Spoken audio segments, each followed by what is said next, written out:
Train ಹೋದ್ಮೇಲೆ ticket ತೊಗೊಂಡ್ರು ಅಂತಾರಲ್ವ, ಈ ಮಾತು ನೋಕಿಯೋಗೆ ಸರಿಯಾಗಿ ಸೂಟ್ ಆಗುತ್ತೆ. ಇವರು ತೊಗೊಂಡಂಥ ಒಂದೇ ಒಂದು ಡಿಸಿಷನ್ನು ಇದನ್ನು ಹೀರೋಯಿಂದ ಝೀರೋ ಮಾಡೋಕ್ಬಿಡುತ್ತೆ.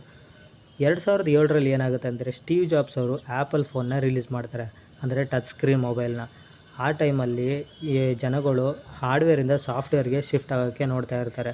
ಅಂದರೆ ಜಸ್ಟ್ ಒಂದು ಮೊಬೈಲ್ ಅಲ್ಲ, ಅದು ಒಂದು ಎಕ್ಸ್ಪೀರಿಯೆನ್ಸ್ ಕೊಡೋ ಥರ ಇರಬೇಕು ಅನ್ನೋದಕ್ಕೆ ಬದಲಾಗ್ತಾ ಇರ್ತಾರೆ. ಸೊ ಆ ಟೈಮಲ್ಲಿ ನೋಕಿಯಾ ಜಗತ್ತಿನಲ್ಲಿ 50%ಗಿಂತ ಜಾಸ್ತಿ ಜನ ಯೂಸ್ ಮಾಡ್ತಾ ಇರ್ತಾರೆ ನೋಕಿಯಾ ಫೋನ್ಗಳನ್ನು. ಆದರೆ ಆ್ಯಪಲ್ಲು ಮತ್ತು ಆ್ಯಂಡ್ರಾಯ್ಡು ಮಾರ್ಕೆಟ್ಗೆ ಎಂಟ್ರಿ ಆದಮೇಲೆ ಜನಗಳು ಇವುಗಳನ್ನೇ ತೊಗೊಳೋದಕ್ಕೆ ಮುಗಿಬಿದ್ದು ತೊಗೋತಾ ಇರ್ತಾರೆ. ಬಟ್ ಇದೆಲ್ಲ ಗೊತ್ತಿದ್ದಂಥ ನೋಕಿಯಾ ಇದನ್ನು ಕಂಪ್ಲೀಟಾಗಿ ಇಗ್ನೋರ್ ಮಾಡುತ್ತೆ.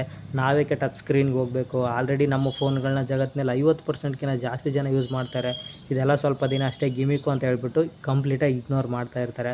ಆದರೆ ಆ್ಯಂಡ್ರಾಯ್ಡ್ನ ಅಡಾಪ್ಟ್ ಮಾಡ್ಕೊಂಡಂಥ ಈ ಸ್ಯಾಮ್ಸಂಗು ಮತ್ತು ಮೋಟ್ರೋಲಾ ಇನ್ನಿತರ ಕಂಪ್ನಿಗಳು ವೇಗವಾಗಿ ತಮ್ಮ ಮಾರ್ಕೆಟ್ ಶೇರನ್ನು ಎಕ್ಸ್ಪ್ಯಾಂಡ್ ಮಾಡ್ತಾ ಹೋಗ್ತವೆ. ಅದೇ ಥರ ಈ ನೋಕಿಯಾ ತನ್ನ ಮಾರ್ಕೆಟ್ ಶೇರ್ನ ಕಳ್ಕೊಳ್ತಾ ಹೋಗುತ್ತೆ. ಅಂದರೆ ಜನಗಳು ಇದನ್ನು ಯೂಸ್ ಮಾಡೋದನ್ನ ಕಮ್ಮಿ ಮಾಡ್ತಾ ಬರ್ತಾರೆ. ಯಾಕೆ ಅಂದರೆ ಇದರಲ್ಲಿ ಅಂಥ ಎಕ್ಸ್ಪೀರಿಯೆನ್ಸ್ ಸಿಗೋದಿಲ್ಲ.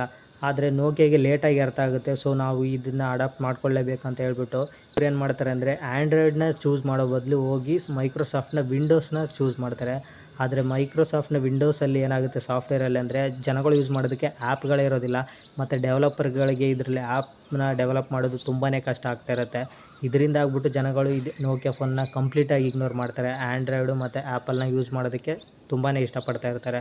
ಸೊ ಇದರೆಲ್ಲ ಅರಿವಾಗ್ಬಿಟ್ಟು 2013 ಬರೋಷ್ಟೊತ್ತಿಗೆ, ಅಂದರೆ ಕೇವಲ 6 ವರ್ಷದಲ್ಲಿ ಈ ನೋಕಿಯಾನ ಯಾರು ಕೇಳದೇ ಇರೋರಂಗೆ ಆಗ್ಬಿಡ್ತಾರೆ 2013ರಲ್ಲಿ.